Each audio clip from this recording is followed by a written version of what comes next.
Bueno, primero vamos a orar para que Dios sea el que dirija la clase. Te damos gracias, Padre, por este día y por estos momentos, Señor. Te damos gracias por habernos traído aquí. Te damos gracias porque ha pasado una semana más y venimos a adorarte, a escuchar tu palabra, Señor, y te pedimos que tú seas el que nos hable. Me hagas a un lado, Señor, que me uses, perdones mis pecados, Señor, y que tu palabra tenga poder para llegar a todos nosotros, nos enseñe y para poder conocerte más, para nuestra santificación y para tu gloria, Padre. Te damos gracias en el nombre de Cristo Jesús. Amén. Amén. Bueno, solo vamos a hacer un repaso de la clase pasada porque creo que la clase pasada fue bastante información, ¿verdad? Entonces, ahora desde el principio voy a hacer a mi hermano Fanor correr y les voy a preguntar qué fue la clase pasada que vimos para empezar, si alguien recuerda como tema de la clase pasada o subtema. ¿Qué fue lo que vimos? La correspondencia. A ver. Muy bien, ese es el tema, ¿verdad? Las características de los tipos, ¿verdad? Las características de los tipos. Ahora, ¿cuáles eran las características de los tipos? Ya alguien ya dijo algo por allá. El tema como tal eran las características de los tipos. La correspondencia, ¿qué? ¿Qué era el primer punto o la primera característica? Correspondencia analógica, ¿ok? ¿Qué significa eso? ¿O qué entendimos de eso? ¿Qué es la correspondencia analógica? Y esto es solo un repaso, pero ahora ustedes díganme. ¿Qué es la correspondencia analógica? ¿Qué entendimos de eso?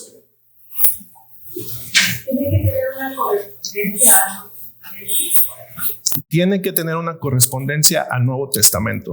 Ok, ¿qué es lo que tiene que tener una correspondencia al Nuevo Testamento? Vamos a completar, sí, ¿verdad? Pero vamos a ir completando esa definición. Algo que se dijo en el Antiguo Testamento y que tiene su cumplimiento en el Nuevo Testamento. Ok, en este caso sería el tipo en el Antiguo Testamento, ¿verdad?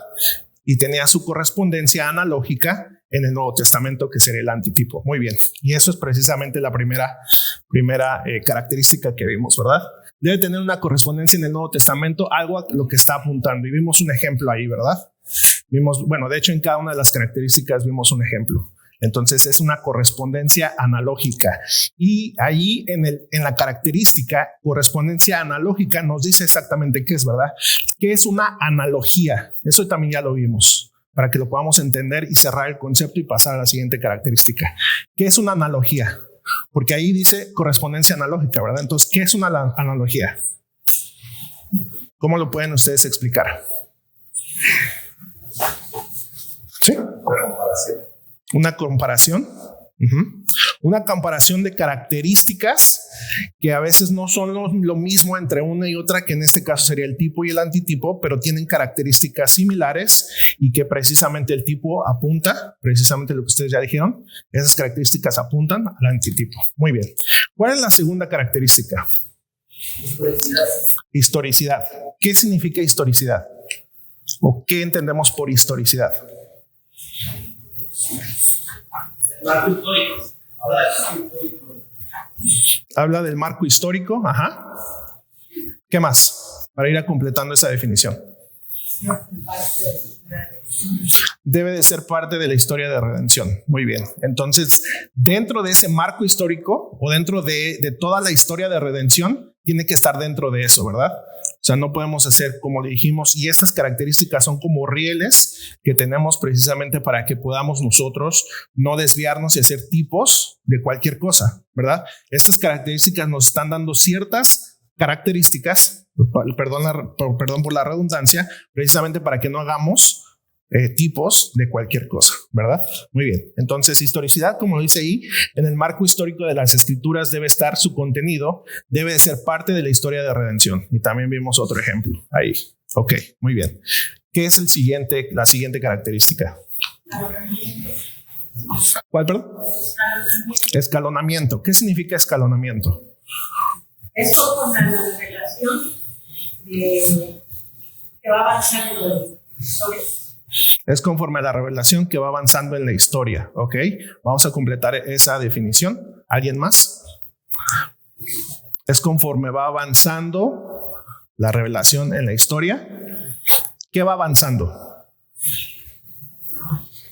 La revelación del antitipo. La revelación del antitipo. Tenemos más luz, en otras palabras, ¿verdad? Vamos teniendo más luz acerca del antitipo, ¿verdad? Muy bien. Y entonces, a ver, aquí solamente un ejemplo. ¿Se acuerdan el ejemplo que se dio? O ustedes, de los tipos que ya conozcan, ¿cómo podemos ejemplificar esto en las escrituras? Y no necesitamos citar los versículos si no se lo saben, pero un ejemplo pequeño. O si se acuerdan del ejemplo que se dio, ¿verdad?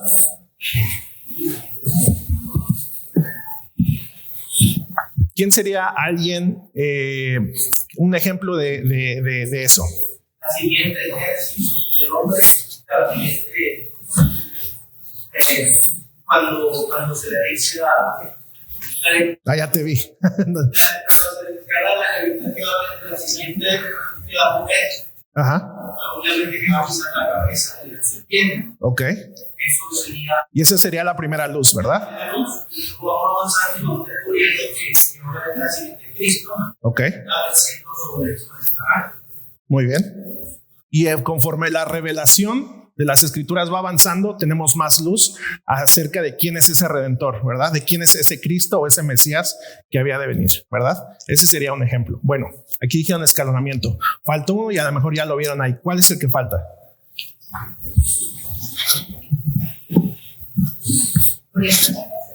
Muy bien. Orientación hacia el futuro. Ahí está. ¿Qué significa eso?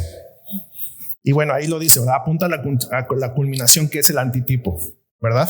Pero entonces, cuando nosotros veamos algún tipo, ¿verdad? En el Antiguo Testamento, y ya dijimos también que todos los tipos tienen una razón de ser, ¿verdad? No solamente están ahí por coincidencia, ¿verdad? Y vimos cómo se conecta toda la palabra, y eso es lo bonito de la palabra también, si ustedes lo vieron con los ejemplos que se dieron en la clase pasada, cómo la palabra se conecta, ¿verdad?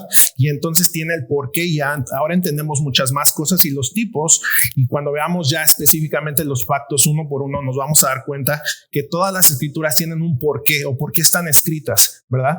Porque a lo mejor cuando nosotros empezamos a estudiar la palabra, habría que partes de la Biblia que la leyéramos y dijéramos, bueno, ¿y esto qué tiene que ver? ¿O esto por qué está aquí? Sabiendo que toda la palabra es inspirada por Dios, ¿verdad? Sabiendo que toda la palabra es inspirada por Dios, a veces no entendemos, pero conforme nosotros vamos estudiando la palabra, y estas que son herramientas, recuerden, estas son herramientas precisamente para nosotros poder estudiar y entender mejor la palabra. Entonces, con estas herramientas vamos a ver que todo está conectado, todo tiene un porqué, y Dios tuvo esa intención de poner esas cosas ahí, ¿verdad? Muy bien. Bueno, estas fueron las características. Esto solo fue un repaso. ¿Qué es esto? Y ahí lo pueden leer. Pero alguien que quiera participar. Retrospección. Retrospección. Mirar atrás, al pasado. Ok. Se nos ha enseñado por la gracia del Señor que el mejor tipo de Cristo es Adán. Ok. Entonces tenemos que mirar allá. Ok. Y por la doctrina sabemos que en un pacto Adán es nuestra cabeza federal, lo que significa que Adán nos representó y Adán fracasó en esa prueba. Ok. Y donde Adán fracasa, Cristo ahora nace bajo la ley, obedece perfectamente, jamás comete un pecado. Donde Adán fracasa, Cristo triunfa. Okay. Y Él es nuestro representante, y por eso es que tenemos acceso a esta salvación tan grande. Muy bien. Romanos 5, versículo 12 en adelante. Muy bien. Entonces, la retrospección, recordamos que una de las cosas que dijimos es una retrospección para nosotros, ¿verdad? Puesto que nosotros ya tenemos toda la palabra, toda la escritura ya está completa. Entonces, cuando nosotros vemos ahora en el Nuevo Testamento cómo los apóstoles y Jesús mismo hablan en las escrituras, nos hablan a través de las escrituras, y vemos cómo las cosas que ellos dicen y citan a cosas del Antiguo Testamento, y no solamente por citarlas, pero entonces regresamos al Antiguo Testamento y podemos tener una interpretación mejor del Antiguo Testamento. Y el por qué había cosas en el Antiguo Testamento, ¿verdad? Que ahora las entendemos a la luz ¿de qué? Del Nuevo, ¿verdad?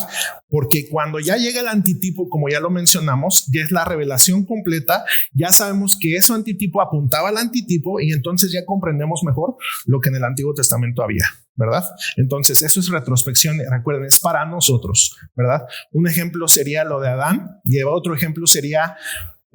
podría ser, y recuerden, todas estas características no es que nada más esté una característica en algún tipo y otra característica en otro, sino que todos los ejemplos y todos los tipos cuentan con estas características, ¿verdad? Entonces otro ejemplo sería, por ejemplo, la serpiente en el desierto, cuando Abraham va a sacrificar a su hijo, ¿verdad? Y apuntaba a eso, y ahora ya entendemos todo lo que pasó ahí con Abraham y su hijo, y que Dios provió el carnero, ¿verdad? Para sacrificarlo, y entendemos ya todo esto mejor. ¿A qué? A la luz del Nuevo Testamento, ¿verdad? Eso es la retrospección para nosotros. Muy bien. Ok, y ahora vamos a comenzar ya con lo nuevo que vamos a ver este día. Y una de las cosas, recuerden, tipología como tal es una herramienta. Todo esto que hemos estado viendo durante todas estas clases, tipología es una herramienta precisamente para poder entender mejor las escrituras, y cuando entremos a los pactos vamos a tener esta herramienta, ustedes la pueden aplicar y entonces vamos a entender mucho mejor. Esta es parte de lo que les quería traer, y es analogía fidei o analogía de la fe, ¿verdad? Analogía fidei como se conoce, pero es en latín, en nuestro idioma sería analogía de la fe, y como lo dice ahí, es un principio teológico de interpretación o integración, ¿verdad? Y como ahí dice también, correspondencia entre el Antiguo Testamento y el Nuevo Testamento. Ahora, si nosotros aplicamos esto a lo que hemos estado viendo, recuerdan que en las clases de introducción de este tema el pastor Javier nos habló acerca de la promesa y el cumplimiento, ¿verdad? Y él nos presentó unos cuadros ahí, unas gráficas, y entonces nos habló acerca de la promesa y el cumplimiento. Entonces esa herramienta de la analogía de la fe nos va a ayudar precisamente para entender y poder rescatar o poder sustraer extraer de la palabra la relación que hay entre la promesa y el cumplimiento. Muy bien. Y entre otras cosas, no solamente para eso, ¿verdad? Y como dice abajo, la escritura se interpreta a sí misma. Ese es como sería como algo clave acerca de la analogía de la fe, ¿verdad? La escritura interpreta a la escritura, en otras palabras, que es lo mismo. Y bueno, este concepto que enseña que doctrinas individuales deben ser entendidas a la luz de todo el entendimiento de las escrituras. Precisamente esto es la analogía de la fe. Las porciones oscuras o difíciles de entender deben de ser entendidas a la luz de las porciones claras. Esto es la analogía de la fe. El Antiguo Testamento a la luz del Nuevo Testamento. Esto es analogía de la fe. Entonces, cuando nosotros estemos estudiando nuestra Biblia, ¿verdad? No vamos a entender lo que dice en el Nuevo Testamento interpretándolo con lo que dice en el Antiguo Testamento, ¿verdad? Ya esto los pastores lo dicen muy seguido en sus prédicas, en los estudios. Siempre tenemos que interpretar a la luz del Nuevo Testamento, ¿verdad? Porque en el Nuevo Testamento tenemos las cartas, tenemos lo que Jesús dijo en los evangelios, y bueno, tenemos en la doctrina, que son en las epístolas, podemos ver muchos ejemplos en los evangelios también, ¿verdad? Entonces es a la luz del Nuevo en que nosotros interpretamos.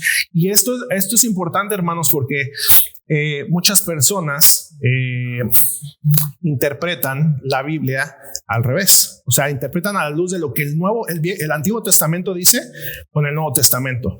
Y específicamente un ejemplo podría ser que cuando estamos hablando de los últimos tiempos o del fin de los tiempos, mucha gente interpreta Apocalipsis y se va y lo interpreta a la luz de lo que vimos en el Antiguo Testamento. Y entonces ahí es donde hay un error. Ahí es donde está mal, ¿verdad?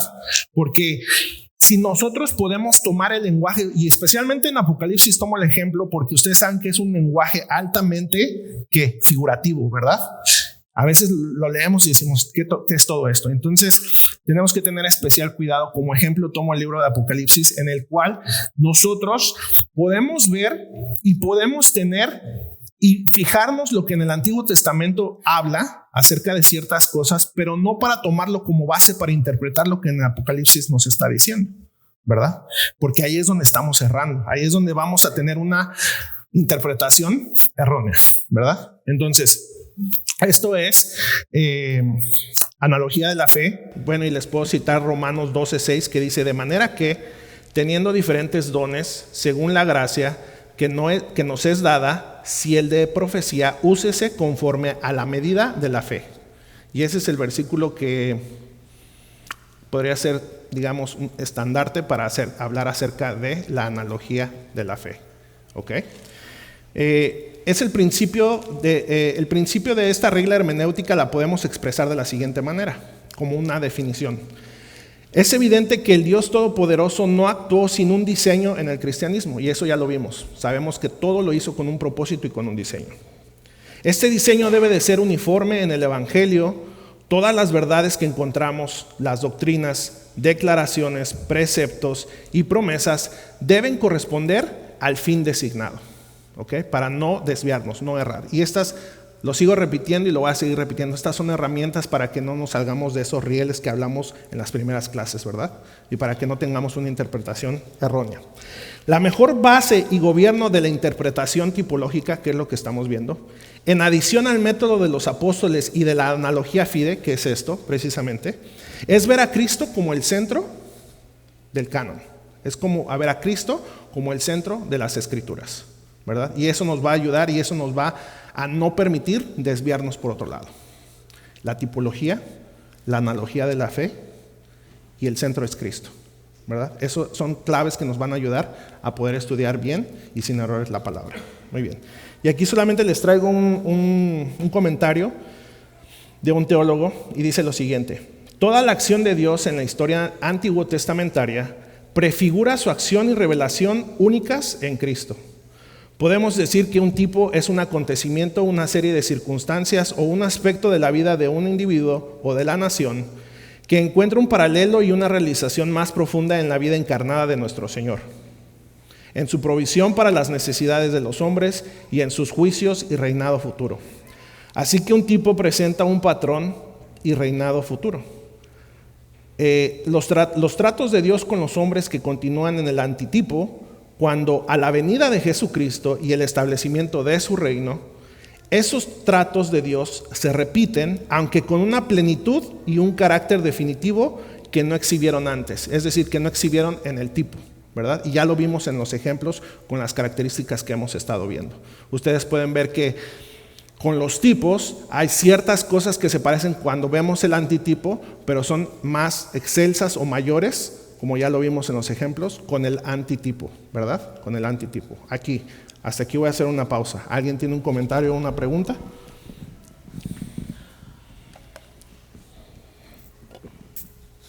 Ok, hasta ahorita. Oh, ok, sí.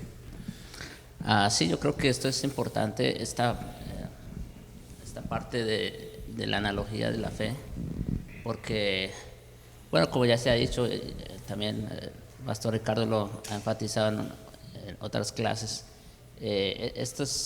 esta herramienta es lo que nos ayuda a construir doctrina. O sea, ¿cómo nosotros sabemos que una verdad es verdad o que es doctrina para nosotros?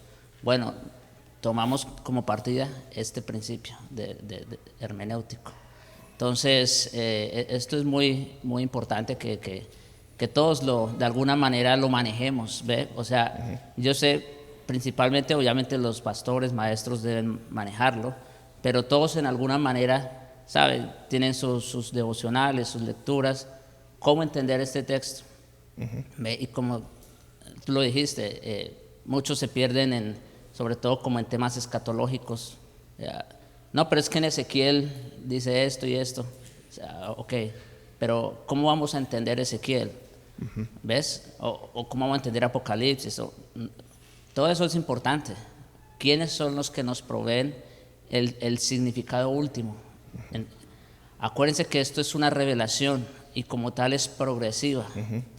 Y no podemos revelar el misterio antes de tiempo.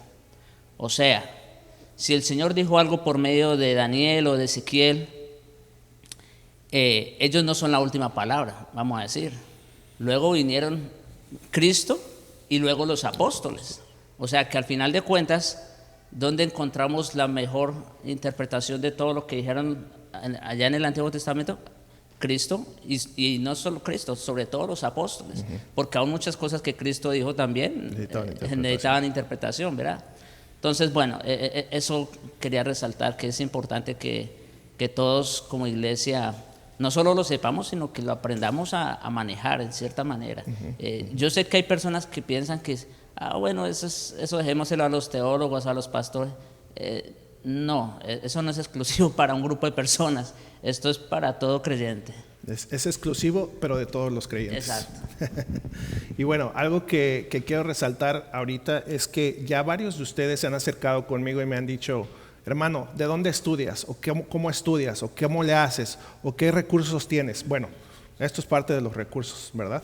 Para las personas que me han preguntado, tanto hermanas como hermanos. Estos son recursos que ustedes pueden tener precisamente para que ustedes estudien las escrituras. Entonces, y lo traigo a flote por el comentario que hizo el pastor, ¿verdad? No es exclusivo nada más de los pastores o de los maestros, es de todos, ¿verdad? Y entonces por eso como iglesia les estamos presentando esto. Creemos que es importante para que la iglesia como tal crezca, ¿verdad? En conocimiento. Y estos son herramientas que ustedes se les están proporcionando. Okay. Sí. Bueno, mira, me gusta, dicen que la bendición de enseñar es que se ve que el que está enseñando entiende bien lo que está haciendo, y veo que cada vez lo que nos estás enseñando a nosotros es importante, pero también vemos lo que tú estás aprendiendo, y al final de cuentas, por la responsabilidad de hacerlo, uno estudia mucho y siempre aprende más, y eso es muy bueno. Me llamó la atención lo de la retrospectiva del tipo, ¿verdad?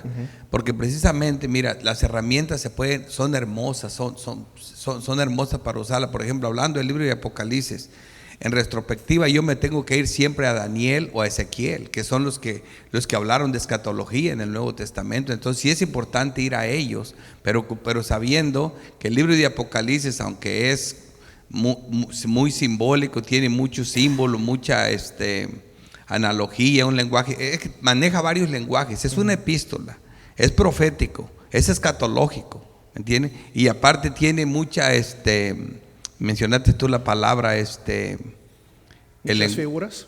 Figurativo, la palabra, lenguaje figurativo. Entonces, y luego la regla es cómo debemos, yo lo dije muchas veces, cómo debemos interpretar el libro de Apocalipsis. Y yo siempre decía, como lo interpretó Cristo y los apóstoles, no como lo interpretó Daniel y Ezequiel. No quiere decir que Ezequiel no es palabra de Dios y Daniel no es palabra de Dios.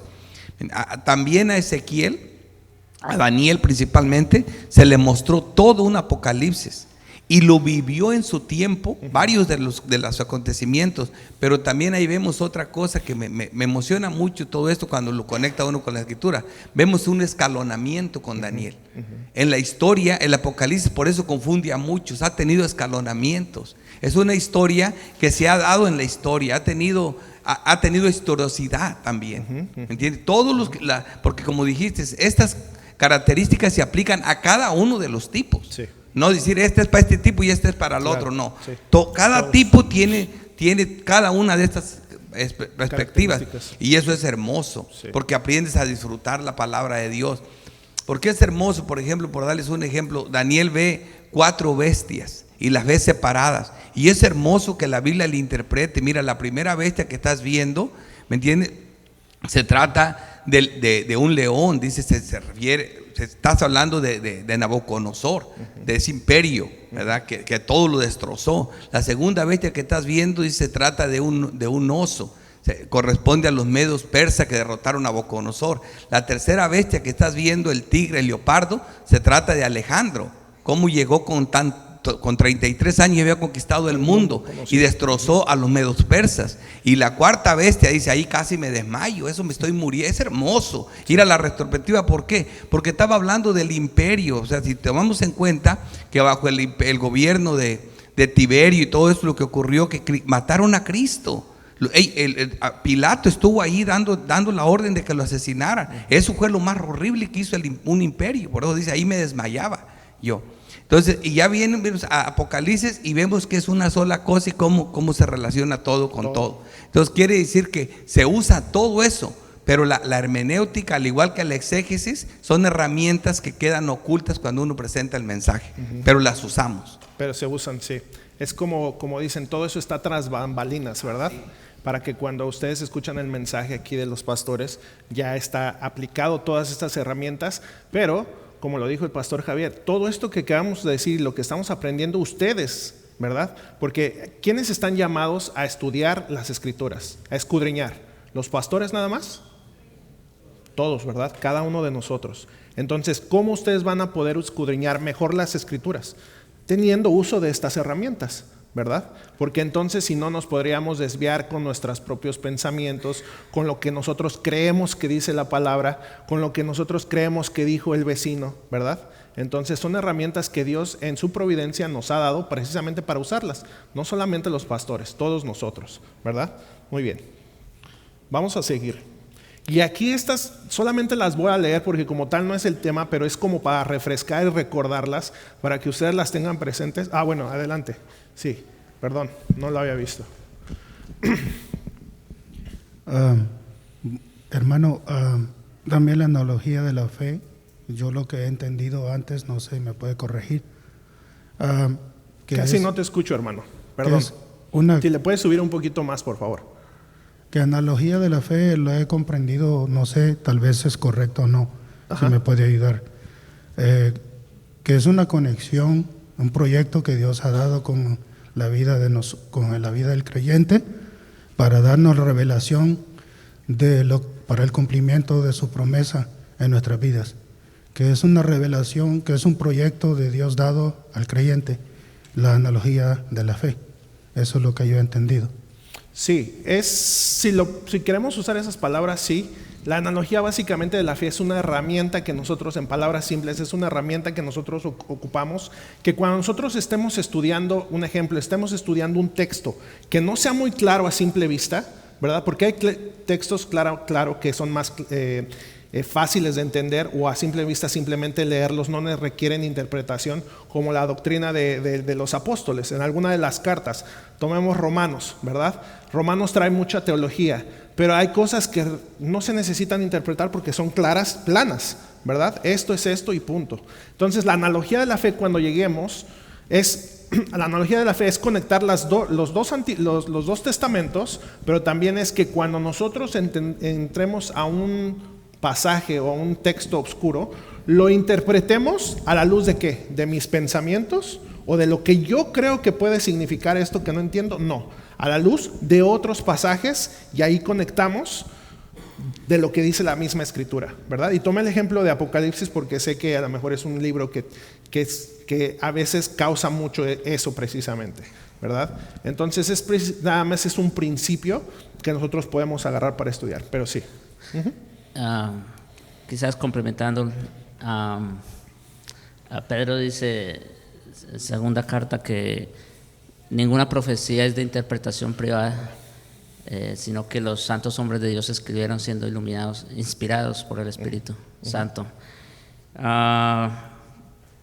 Creo que lo he dicho otras veces, pero el mismo Espíritu que inspiró las Escrituras es el mismo que ilumina ahora al creyente al entendimiento de las Escrituras.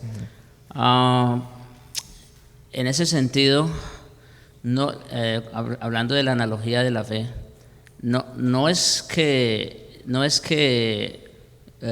el Señor por medio de esta herramienta va a traer nueva revelación o algo por decirlo así.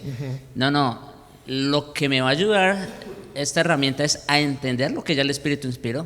En otras palabras, esta es una herramienta de iluminación para el creyente. Sí, creo que esa es una buena manera de decirlo. Sí.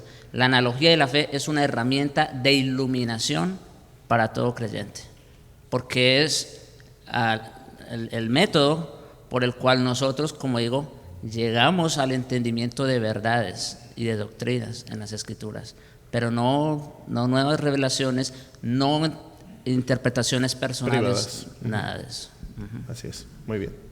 Bueno, entonces, completando todo esto, algo que vamos a ver ahorita, y como le digo, nada más lo vamos a mencionar, y para que los que quieran tomarles fotos, voy a presentarles unas reglas precisamente de la hermenéutica para precisamente usar los tipos y lo que estamos viendo de los tipos en la interpretación de la palabra, pero también estos son otras guías o rieles para que cuando ustedes estudien, precisamente apliquen esas reglas y puedan ustedes llegar a un entendimiento correcto de la escritura, ¿verdad? Como les digo y les repito, el trabajo que los pastores hacen durante toda la semana de presentar la predicación, no solamente ellos tienen que hacer ese trabajo, sino que ustedes en su estudio personal o en su estudio como familia lo pueden aplicar también, ¿verdad?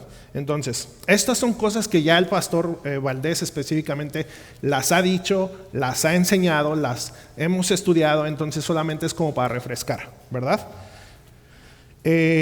Él dio varias clases aquí en la escuela dominical acerca de esto precisamente. Esto es algo que él compartió conmigo y se los quiero compartir solo como recordatorio precisamente. Y es 1, no hay contradicciones en la Biblia, ¿verdad? 2, los textos oscuros o difíciles deben de ser interpretados a la luz de los claros. Y regresamos, y cuando ustedes estén estudiando, apliquen estas, ¿verdad? Entonces, yo estoy estudiando X texto, pero aquí parece que se contradice con algo que dijo Lucas, en el Evangelio de Lucas. A ver, entonces ahí debo de hacer una pausa y debo profundizar más, ¿verdad? Porque aquí una de estas es un riel para no desviarnos, es que ¿qué? Que no hay contradicciones en la palabra. Entonces ahí debo de esperarme, ahí debo de indagar más y estudiar un poco más, a ver por qué aparentemente hay una contradicción. Y eso es solo un ejemplo, ¿verdad? Número 3, ninguna doctrina cardinal o central puede ser basada en un par de versículos, debe de ser afirmada en toda la Biblia. Ahora, pregunta para ustedes, ¿qué es una doctrina, verdad, central o cardinal de nosotros? Pregunta para ustedes. ¿Cuáles son las doctrinas cardinales para nosotros? Sí, las fundamentales. Un ejemplo. El micrófono, por favor.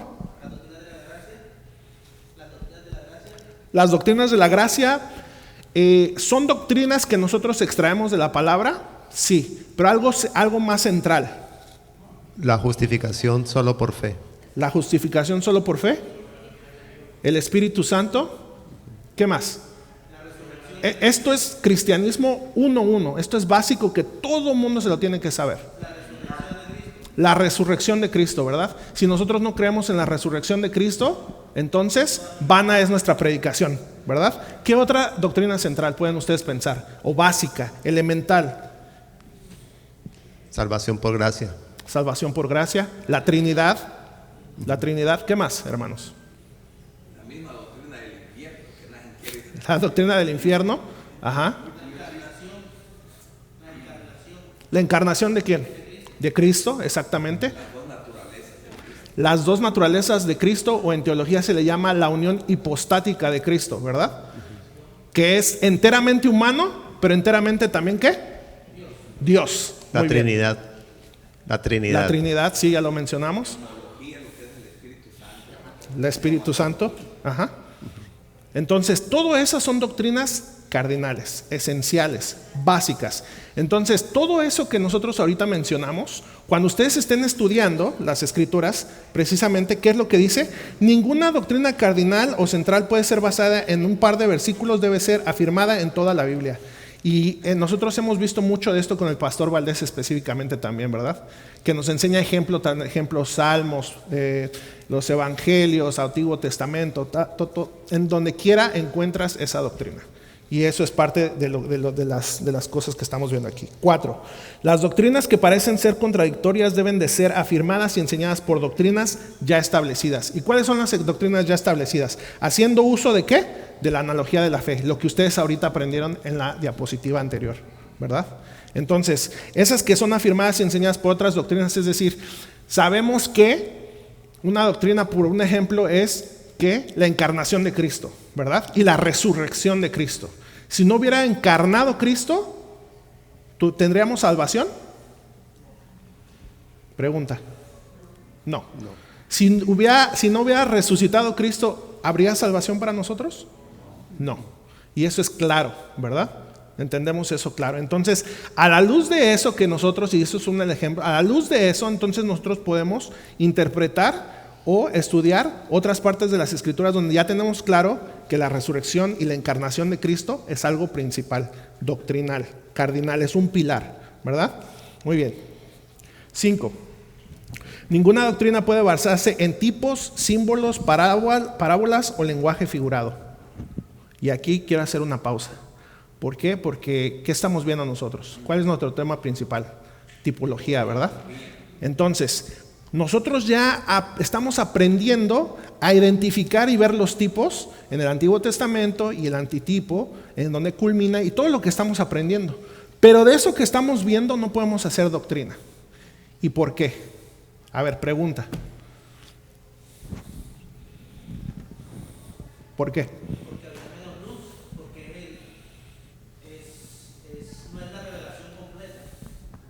Ok, ¿alguien más? Porque no es la revelación completa, porque no había mucha luz. ¿Alguien que quiera participar más? Con lo que hemos visto. Adelante, sí.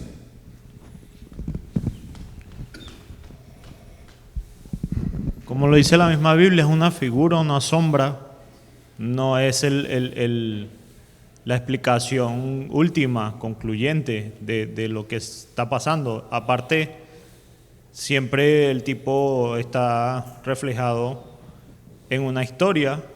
Sí. Y difícilmente tú personalmente puedes sacar una explicación de una historia, o sea, porque te está narrando un acontecimiento. Okay. O sea, es atrevido, pues lo hace mucha gente, pero en realidad es atrevido a hacer eso.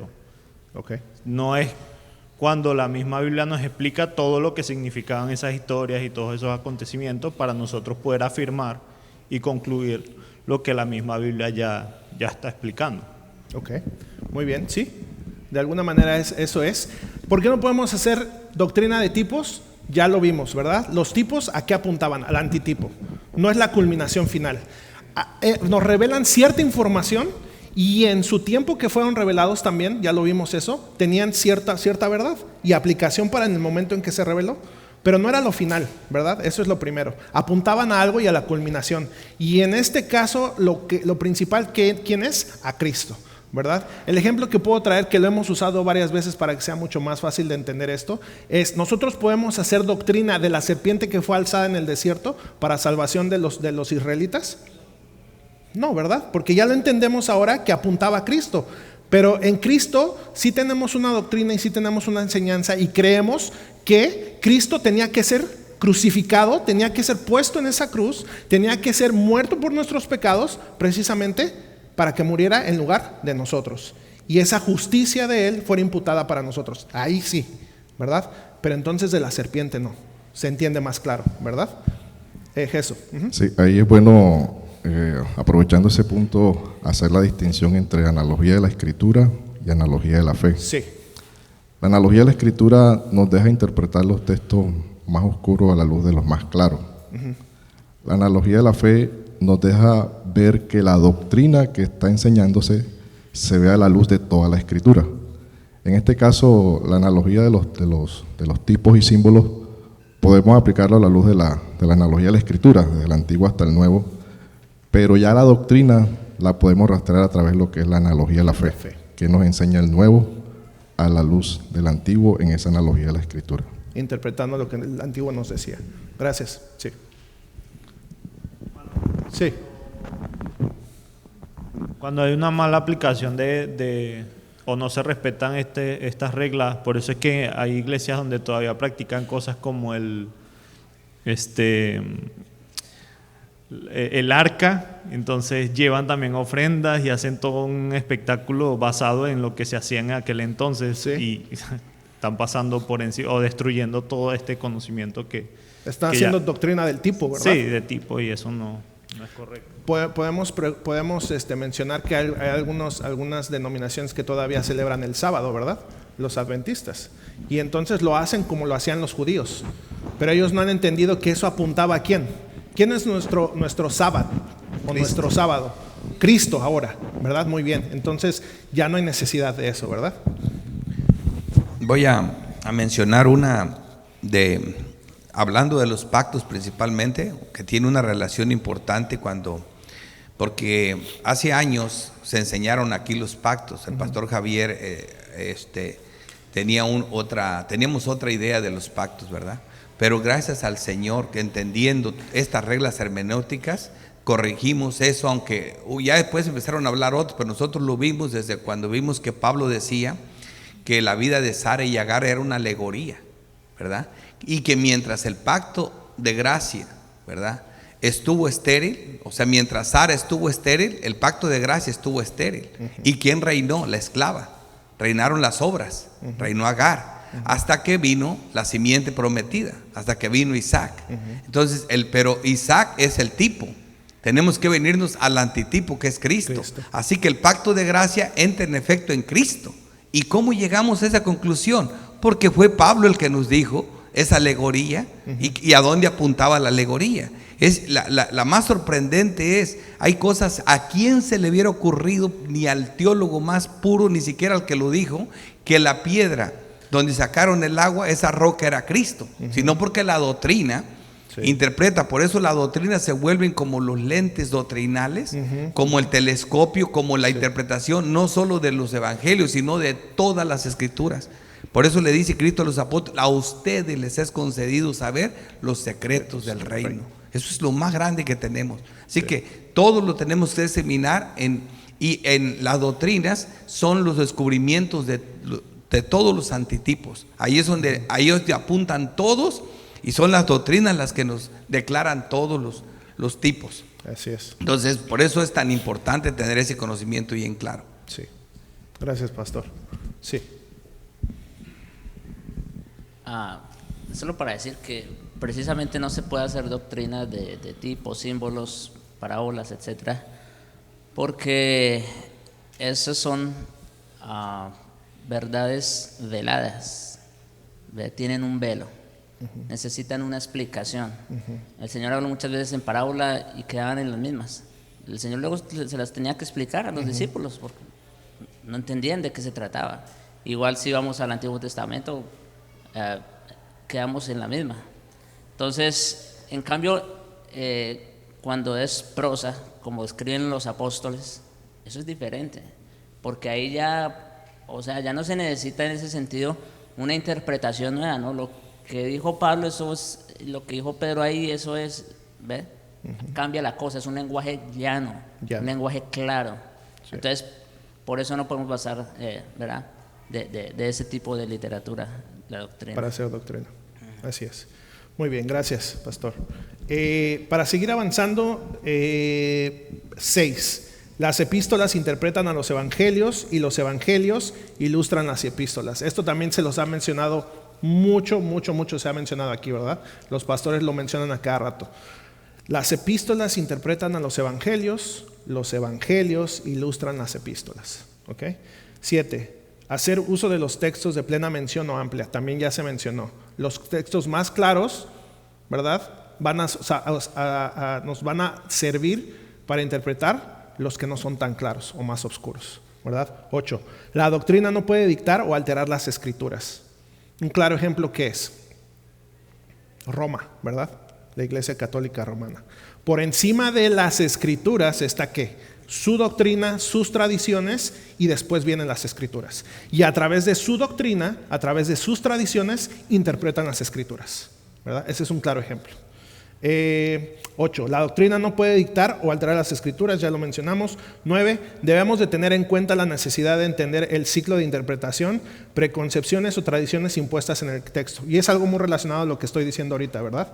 No debemos de interpretar de acuerdo a nuestras tradiciones o a lo que se nos enseñó o a lo que nosotros creemos, ¿verdad? Debe de ser al revés. La Biblia, las escrituras deben de, si es necesario, romper con nuestras tradiciones, con nuestras preconcepciones, y nosotros adaptarnos a las escrituras y no las escrituras adaptarse a nosotros, ¿verdad? Muy bien. ¿Usted va a decir algo? Sí. Adelante. Cuando nosotros encontramos algo en la Biblia que no nos parece, Entonces tenemos el concepto de un hombre versus lo que la Escritura dice, y específicamente en doctrina. O sea, la doctrina no se interpreta, la doctrina se acata y se guarda. Y tenemos que recordar que Dios es veraz y todo hombre es mentiroso, por lo cual yo debo irme siempre como dijeron los profetas, escrito está, irme por la palabra de Dios, como dijo Lutero. Así es, siempre nosotros guiarnos por la palabra. ¿Nosotros vamos a errar como seres humanos? Claro. Algo que nosotros tenemos como seres humanos es que nos vamos a equivocar. Algo que dijo el pastor ahorita y que es algo característico de las iglesias reformadas, si alguien no lo había escuchado, es un moto o un logo de la iglesia reformada que es Semper Reformanda, ¿verdad? Siempre nos estamos reformando. ¿A qué se refiere eso? A que siempre nosotros estamos estudiando, y claro ejemplo está en que a lo mejor en el pasado nosotros estudiamos o nos enseñaron los pactos de cierta manera, pero entonces gracias a Dios, al Espíritu Santo, al estudio de las Escrituras, llegamos a un entendimiento mayor los pastores, y ahorita por eso se está dando esto, ¿verdad? Y vamos a empezar a entenderlos. Iglesia reformada, siempre reformanda. A ver, la hermana Angélica y después el hermano Adán, ¿quieren decir algo? Hermano, buenos días. Hermano, no me queda claro el número 7 o qué viene siendo como un textos de plena mención. No entiendo. Los textos que son claros, los textos que no necesitan interpretación. A ver, adelante el pastor. Corintios 15, la resurrección de Cristo. Ninguno le gana a 1 Corintios 15 hablar de la resurrección de Cristo. Amor verdadero versus amor falso. 1 Corintios 13 habla del amor verdadero. Un ejemplo también sería, por ejemplo, Romanos, y ahí puedo decirle Romanos 1, 2 y 3, ¿verdad? Los capítulos enteros nos hablan acerca de la depravación del ser humano, o en el estado que estamos nosotros, ¿verdad? Ese sería un ejemplo. Capítulos, Romanos 1, 2 y 3. Otro ejemplo sería. Sí, o sea, es decir que, como ya se dijo, las doctrinas deben estar en todos los géneros literarios, pero hay textos específicos, puntuales, en los que se expone esa doctrina, ¿sí? Como,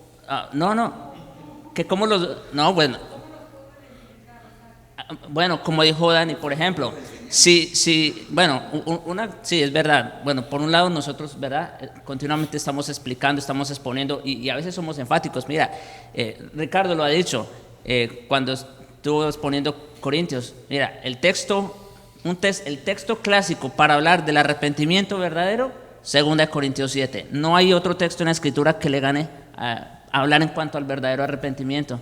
Un texto claro y específico para hablar de la resurrección, 1 Corintios 15. O sea, son textos específicos, puntuales, que tratan esa doctrina. A eso se refiere con los textos de plena mención y explicación amplia. Y específicamente nosotros, ya los pastores lo han mencionado mucho, las epístolas o las cartas, es lo mismo, las cartas o las epístolas, son la interpretación. Y si usted se fija en el punto 6, en el anterior, ahí, ¿verdad? Las epístolas interpretan a los evangelios y los evangelios ilustran las epístolas. O sea, las epístolas son cartas dirigidas a cierto grupo de iglesias, ¿verdad? En los Romanos, Corintios, XX, pero esas cartas iban con doctrina, o sea, con explicación. O sea, no necesitabas después de eso decir, bueno, ¿y qué significa eso? No, te están dando la explicación de ciertas cosas, ¿verdad? Resurrección, la ascensión de Cristo, no sé, depende del tema, ¿verdad? Que estemos estudiando. Y ahora, si entonces usted ve un lenguaje en ciertos textos figurativo o altamente simbólico, requiere una interpretación, ¿verdad? Ahí podemos hacer un contraste entre algo que no requiere interpretación a algo que sí requiere, ¿verdad? ¿Tú vas a decir algo? Un comentario pequeño de que cuando hablaste de que no hay contradicciones, esa es la primera. Y yo sé que en cierta manera lo tenemos claro, pero a veces nos encontramos con verdades en las Escrituras que uno dice, pero bueno, allá también tenemos aquella parte, ¿no? Sí. Entonces, podemos, solo por mencionar, la justificación por la fe y las obras, la soberanía de Dios, la responsabilidad del hombre, el amor de Dios, la ira de Dios, etc. ¿cómo tratar estos casos donde hay aparentes contradicciones? En el Salmo 119 dice: la suma de tu palabra es verdad y eterno todo juicio. O sea, no es que si nosotros vamos a hablar de un texto, por ejemplo, que vamos a hablar de Santiago 2, por ejemplo, que su especialidad es el tema de las obras. Obviamente, cuando nosotros vayamos a exponer ese texto, no nos vamos a olvidar de todo lo que ya hemos visto con Pablo acerca de la doctrina y la justificación por la fe. No nos vamos a perder ahí. Aunque vamos a exponer ese texto, vamos a tomar en cuenta las verdades que ya tenemos, porque no sé si puedes regresarla un poquito. Sí. Esto también tiene que ver mucho con el punto número 3. Ninguna doctrina cardinal o central puede ser basada en un par de versículos, ¿verdad? El 4. Las doctrinas que parecen ser contradictorias deben ser afirmadas y enseñadas por doctrinas ya establecidas. Ese es el punto que estoy tratando. Entonces, si yo voy a hablar de las obras, porque eso es lo que el texto está enseñando, yo debo no perderme. Y sabe que, hermano, aprovecho para decir esto. Hay pastores, incluso buenos pastores, no estoy diciendo que son malintencionados o algo así, pero hay incluso buenos pastores que se pierden. ¿En qué sentido? Van a exponer un texto y son muy buenos en realidad para la exégesis y todo ello, y exponen también el texto, hermana, pero ¿sabe cuál es el problema? Que se pierden en el contexto de todas las escrituras. O sea, siguiendo con el ejemplo de Santiago 2, solo por seguir el ejemplo, exponen también el tema de las obras, que hasta pareciera que olvidaron el tema de la justificación por la fe. ¿Me entiende? Entonces, lo que dice el punto número 4 es que cuando nosotros vamos a exponer o a estudiar, no solo es exponer, pero cuando vayamos a estudiar un texto que es fuerte o enfático en una doctrina, no nos debemos perder en el contexto de todas las escrituras. El hermano Adán iba a decir algo, por favor. No me olvidé de usted.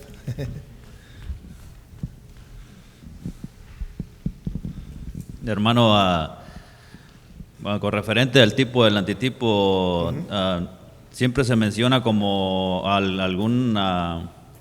un tipo, como un siervo sufriente, José o Moisés, pero ¿por qué no se menciona a Judá? Si Juan en el Apocalipsis dice que Juan lloraba y un ángel le dijo: no llore más porque el león de la tribu de Judá ha vencido.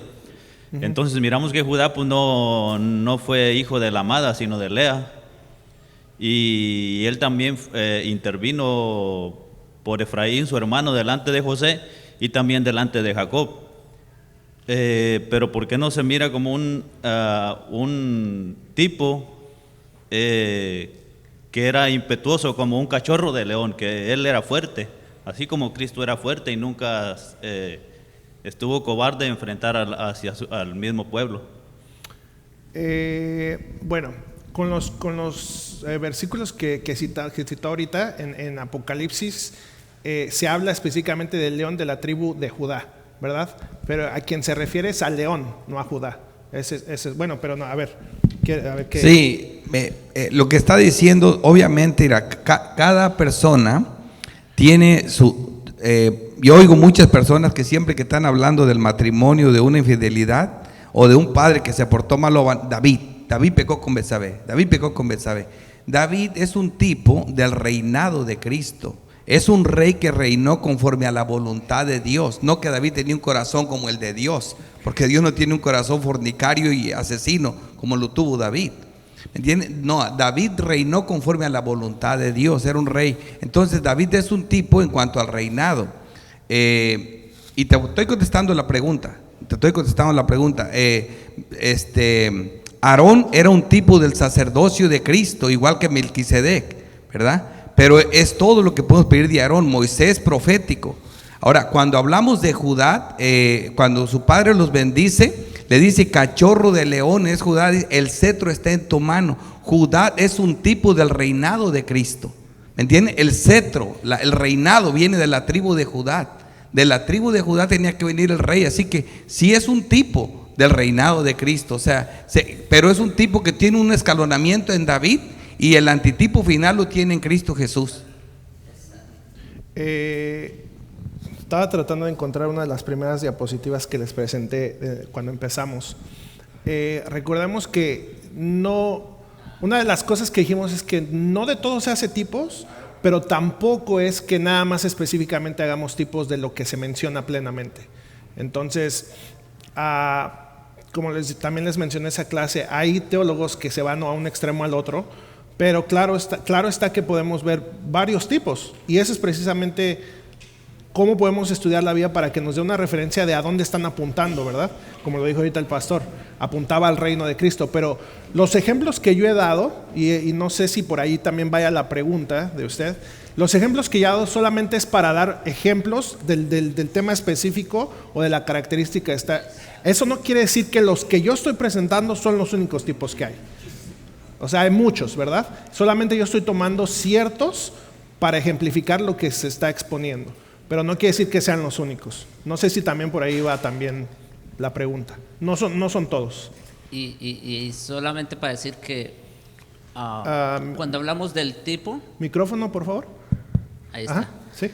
Cuando hablamos de, como se dijo, de Judá, de Moisés, de David, etcétera, como tipos de Cristo, debemos tener presente que ellos no son tipos de Cristo en todo el sentido de la palabra, o sea, que toda su vida fue un tipo de Cristo. No, no, hermanos. Que Isaac fue un tipo de Cristo en todo el sentido de la palabra. No. Son tipos solamente en aquello que Dios quiso usarlos para el tipo. Algo específico. Para algo específico. Si hablamos de Isaac, bueno, ya sabemos su historia. ¿En qué sentido Isaac tipificó a Cristo? En el momento de que Abraham lo sacrificó. En ese momento. ¿Ya? Ahora, el resto de su vida es otra cosa. Igual, como en el caso que él menciona de Judá. ¿En qué sentido? En el sentido de que fue a él que se le dio la promesa específica del reinado. Del reinado. En eso. En lo demás, olvídate. Judá era un hombre común y silvestre. Sí. Sí. Bueno, el tiempo se nos ha acabado y no avancé, pero bueno, les voy a enseñar lo que vamos a ver en la siguiente clase, que era lo que está ahí. Y precisamente el tema es relación entre un tipo y su antitipo. Y ya estuvimos viendo todas estas, perdón, sí leímos todas estas, ok. Entonces, la siguiente clase vamos a ver esto y vamos a ver por cada uno de esos puntos y vamos a ver la relación, ya que ustedes saben las características, ya saben las definiciones, ya saben todo lo que hemos visto, varios ejemplos. Ahora vamos a ver la relación entre un tipo y su antitipo, y sería que los tipos revelan algo mayor que y distintos a sí mismos. Ya lo mencionamos, pero lo vamos a ver más específicamente en un ejemplo. Los tipos funcionan en dos niveles, ya lo mencionamos también, pero lo vamos a ver específicamente. Y los tipos terminan en sus antitipos, también ya lo mencionamos, pero lo vamos a ver ahora con ejemplos para que quede más claro todavía. ¿Okay? Eso es lo que vamos a ver la clase que sigue.